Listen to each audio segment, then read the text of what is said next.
When we face a situation like we do on that mountain, with innocent people facing the prospect of violence on a horrific scale, when we have a mandate to help, in this case a request from the Iraqi government, and when we have the unique capabilities to help avert a massacre, then I believe the United States of America cannot turn a blind eye. We can act carefully and responsibly to prevent a potential act of genocide.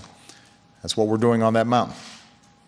I've therefore authorized targeted airstrikes, if necessary, to help forces in Iraq as they fight to break the siege of Mount Sinjar and protect the civilians trapped there. Already, American aircraft have begun conducting humanitarian airdrops of food and water to help these desperate men, women, and children survive. Earlier this week, one Iraqi in the area cried to the world, "There is no one coming to help." Well, today America is coming to help.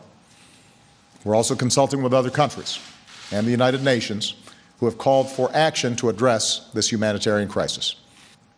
As Commander-in-Chief, I will not allow the United States to be dragged into fighting another war in Iraq. And so even as we support Iraqis as they take the fight to these terrorists, American combat troops will not be returning to fight in Iraq, because there is no American military solution to the larger crisis in Iraq. The only lasting solution is reconciliation among Iraqi communities and stronger Iraqi security forces. However, we can and should support moderate forces who can bring stability to Iraq. So even as we carry out these two missions, we will continue to pursue a broader strategy that empowers Iraqis to confront this crisis.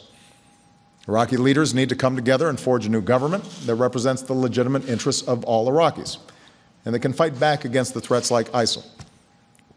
Iraqis have named a new president, a new Speaker of Parliament, and are seeking consensus on a new Prime Minister.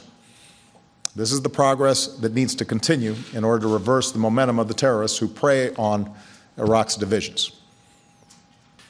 But when the lives of American citizens are at risk, we will take action. That's my responsibility as Commander-in-Chief. And when many thousands of innocent civilians are faced with the danger of being wiped out, and we have the capacity to do something about it, we will take action.